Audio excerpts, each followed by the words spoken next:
आप सभी दोस्तों का बहुत बहुत स्वागत है मेरे YouTube चैनल हिंदी साहित्य क्लासेस में। और आशा करती हूँ आप लोग बहुत अच्छे होंगे और आप लोगों की तैयारी जो है आने वाले पेपरों के लिए बहुत अच्छे से तैयारी चल रही होगी। तो आज की क्लास में जो है, आज कोई क्लास नहीं है। आज जो हम बात करेंगे, आज का जो फर्स्ट पेपर हुआ है, जो कि मैंने भी पेपर दिया है, फर्स्ट शिफ्ट में पेपर था। तो आई तो थोड़ा सा मेरा तबीयत ठीक नहीं था तो मैं सो गई। फिर उसके बाद मैंने अभी उठी हूँ तो उस समय मुझे क्वेश्चन याद नहीं आ रहा था। तो बाद में जो है क्वेश्चन याद आया तो मैंने सोचा कि छोटा सा वीडियो आप लोग बनाकर बताना चाहिए कि क्वेश्चन जो है किस स्तर के क्वेश्चन जो है आ रहे हैं पेपरों में, यूजीसी नेट के पेपर में। तो कुछ क्वेश्चन मुझे जो याद आए हैं वो मैं आप लोगों को बताती हूँ कि कहाँ कहाँ से जो है क्वेश्चन आया है। पेपर का जो स्तर था, लेवल जो था पेपर का, कठिन, हाँ कठिन कह सकते हैं, कठिन था लेकिन बहुत कठिन नहीं था, है ना। बहुत जो टफ़ होता है पेपर वैसा नहीं था, लेकिन हाँ कठिन था पेपर, ये हम कह सकते हैं। आज क्वेश्चन आया था एक दिल्ली दरबार दर्पण से आया था। किलात के खां जो 25,000 रुपया पुरस्कार जो मिला था उसको, इससे आया था। ईदगाह कहानी से आया था, मोहन सिंह का कथन आया था।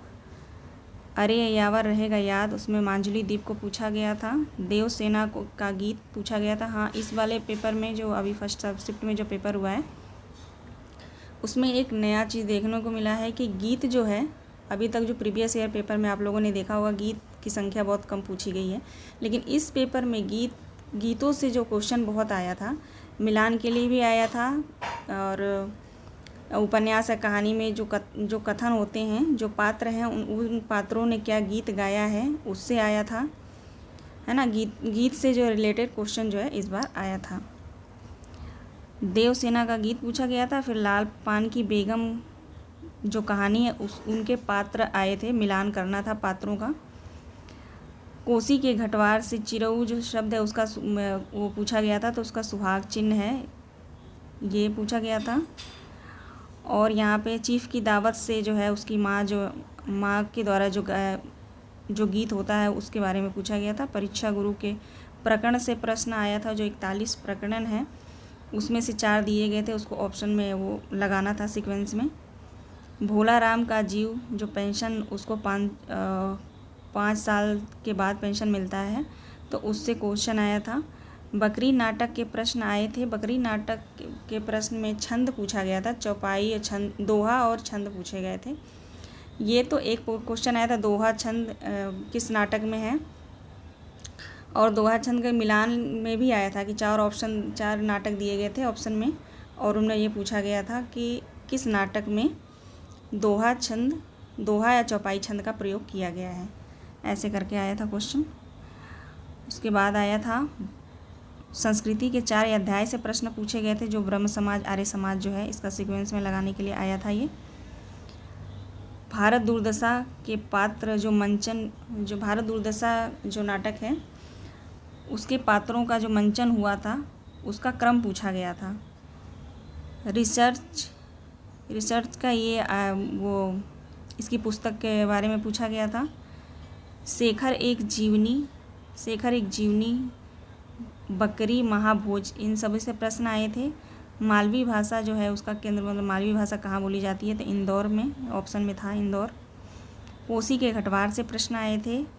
महाबली नाटक से प्रश्न आए थे, जो असगर वजाहत की है। अब मैं आपको बताती हूँ कि टॉपिक जो मैंने देखा है आकर के, जो हमारे सिलेबस एनटीए नेट के जो सिलेबस में है उसमें जो है कहाँ कहाँ से प्रश्न ज़्यादा आए हैं। तो देखा जाए तो कविता से प्रश्न जो है, यहाँ सुमित्रा नंदन पंत की जो कविता है परिवर्तन कविता, इससे प्रश्न आया था।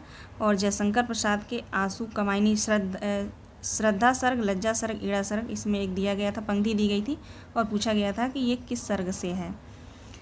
बाकी इन कविता से ज़्यादा क्वेश्चन नहीं आए थे। आगे जो है यहाँ पे कविता से, हाँ यहाँ से पूछा गया था धूमिल की जो कविता है नक्सलवाड़ी, ये ऑप्शन में मिलान के लिए आया था। नक्सलवाड़ी, मोचीराम और गीत फरोश, और एक और कोई कविता थी, याद नहीं आ रहा मुझे। ये 4 ऑप्शन में थे, ऑप्शन में मिलान के लिए आया था। बाकी जो है देवरानी जेठानी से क्वेश्चन नहीं आया था। परीक्षा गुरु से आया था। शेखर एक जीवनी से भी क्वेश्चन आया था। मैला आंचल से भी था। भीष्म साहनी की जो कहानी उपन्यास है तमस, इससे भी आया था।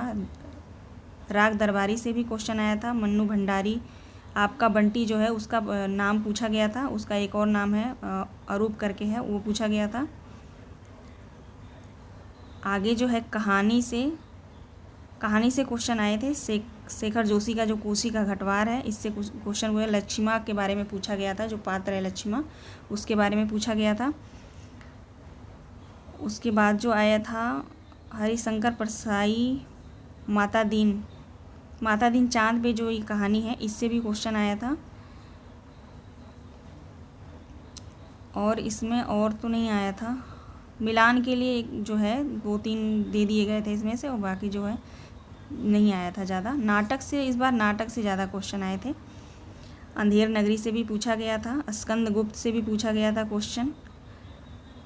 आषाढ़ के एक दिन से भी पूछा गया था। आषाढ़ के एक दिन जो नाटक है मोहन राकेश का, इसमें पूछा गया था कि पतंजलि का जो है उसका उल्लेख कौन करता है, कौन से पात्र में। उसमें दिया था रंगिणी, संगिणी और अनुस्वार और अनुनासिक, ये 4 पात्र दिए गए थे। और पूछा गया था इनमें से कि पतंजलि का उल्लेख कौन करता है, इनमें से कौन सा पात्र करता है, ये क्वेश्चन आया था। उसके बाद ये भी आया था हबीब तनवीर आगरा बाज़ार से भी क्वेश्चन आए थे। बकरी से भी आए थे। शंकर शेष का जो एक दौड़ाचार्य, इससे भी क्वेश्चन आया था। अंजू दीदी से नहीं आया था। मन्नू भंडारी के महाभोज से भी आया था। अब निबंध देख लेते हैं। निबंध से जो है दिल्ली दरबार दर्पण, इससे भी आया था। भारत बरसोन्नत कैसे होगी, इन दोनों टॉपिक से आया था। कविता क्या है, नहीं आया। नाखून बढ़ते हैं, नहीं आया था। राम का मूड भीग रहा है, इससे भी नहीं आया। फाल्गुनी आया था। कुबेर नाथ राय का जो निबंध है फाल्गुनी के आसपास, इससे भी आया था। बाकी मुझे याद नहीं आ रहा है। अगर क्वेश्चन आएगा तो भी डायरेक्ट क्वेश्चन मुझे याद नहीं है। बाकी जो और मित्रों के जो क्वेश्चन आएंगे मेरे पास मैसेज आएगा तो मैं आप लोगों को जो है प्रॉपर क्वेश्चन बताऊंगी कि क्या क्या क्वेश्चन आए थे। अभी मुझे इतना याद आ रहा है कि हाँ, इन टॉपिक से जो है इतने प्रश्न आए थे। बाकी जो आत्मकथा जीवनी अन्य गद्य विधाएँ हैं, इनमें से आया था तिब्बत, राव संक्रियाएँ की तिब्बत की जो आता अरे यावर रहेगा याद, यहाँ से भी क्वेश्चन आया था। संस्कृति के 4 अध्याय यहाँ से आया था, जो मैंने आप लोगों को बताया पहले ही। आप हुदरी से भी क्वेश्चन आया, नहीं आप हुदरी से नहीं आया था। हरिशंकर परसाई भोला राम का जीव, इससे आया था, इससे क्वेश्चन आया था। बाकी जो है माटी की मूर्ति, ठकुरी बाबा, मुर्दैया से शायद आया था। मिलान के लिए क्वेश्चन दिए गए थे। तो कुल मिलाकर अगर देखा जाए क्वेश्चन, तो इस बार नाटक से ज़्यादा क्वेश्चन आए थे। और पाश्चात्य साहित्य उसमें जो है राइटर्स को दिए गए थे, उनका डेट ऑफ बर्थ के हिसाब से उनका मिलान करना था। कुछ पुस्तकें भी पूछी गई थी। बाकी यूनिट 2 से तो क्वेश्चन भूल ही जाइए, उससे तो नहीं आया था कोई, ना भक्ति काल, आदिकाल, रीतिकाल, छायावाद, इस सब से कोई क्वेश्चन नहीं आया था। फर्स्ट शिफ्ट की बात कर रही हूँ मैं, क्योंकि मैंने ये पेपर दिया है तो मुझे मालूम है। बाकी ऐसा हर साल होता है कि अगर फर्स्ट शिफ्ट का पेपर अगर कठिन आता है तो सेकेंड शिफ्ट का जो पेपर है वो आसान आता है। जबकि मुझे पता चला है सेकेंड शिफ्ट का जो पेपर है आसान आया था। तो आप लोग कमेंट के माध्यम से बताइएगा आप लोगों का पेपर कैसे हुआ। बाकी आप लोग मेहनत करते रहिए। जिनका हो गया उनका तो अच्छी बात है, जिनका नहीं हुआ है वो और मेहनत करेंगे। बारीकी से मेहनत करना पड़ेगा इस पेपर के लिए, और बहुत मेहनत करनी पड़ेगी। कॉन्सेप्ट इसका जो है क्लियर करना पड़ेगा कि कहाँ कहाँ से क्वेश्चन पूछे जा रहे हैं। पूरा एक आपको जैसे भी आप लोग पढ़ेंगे एक यूनिट को लेकर के, अब जैसे है इस बार पूछा है नाटक से ज़्यादा पूछ लिया इसने, तो ऐसा नहीं है कि हम नाटक से ही पूरा वो कर लें इस बार, है ना। हमें तो ये नहीं मालूम ना कि अगली बार पेपर जो जनवरी या दिसंबर में होगा उससे कौन सा टॉपिक उठाएगा वो। तो हम तो यही सोच के चलते हैं, हमें तो सारा पढ़ना होता है ना। तो उसी हिसाब से हमें देख करके बहुत समझदारी से पढ़ना होगा, एक एक तथ्य को पढ़ना होगा। तो आप लोग जो है, चलिए बस यही बताना था मुझे कि पेपर जो है कठिन आया था। कुल मिला के जो है पेपर का स्तर कठिन था, ज़्यादा कठिन नहीं था। ठीक है, आप लोग कमेंट के माध्यम से बताइएगा कि आप लोगों का पेपर कैसे हुआ। बाकी जो है कंटिन्यू अपनी पढ़ाई हम कंटिन्यू करेंगे। लेकिन अब जो है हम यही जो हमारा यूनिट 5 से लेकर 10 तक जो यूनिट दिया गया है, इन्हीं यूनिट पे ज़्यादा फोकस करना पड़ेगा, है ना। चलिए मिलते हैं नेक्स्ट वीडियो में। आप सभी का बहुत बहुत धन्यवाद। आप लोग क्वेश्चन जो है देख लीजिएगा। बाकी जो मुझे क्वेश्चन अच्छे से याद आ जाएगा और बाकी मित्रों का जो है मेरे पास मैसेज आएगा तो मैं आप लोगों को जो है प्रॉपर क्वेश्चन जो है मैं बताऊंगी कौन कौन से क्वेश्चन आए थे, कैसे आए थे। और हाँ, देवनागरी लिपि से भी आया था, भाषा से भी आया था। देवनागरी लिपि की विशेषताएं पूछी गई थी, उनमें से 3 विशेषताएं सही थी, 1 विशेषताएं उसकी गलत थी। और व्याकरण से भी क्वेश्चन आए थे, मुझे याद नहीं आ रहा। ठीक है, चलिए बस इतना ही बताना था मुझे आप लोगों से। आप सभी का बहुत बहुत धन्यवाद और अपनी पढ़ाई करते रहिए आप लोग।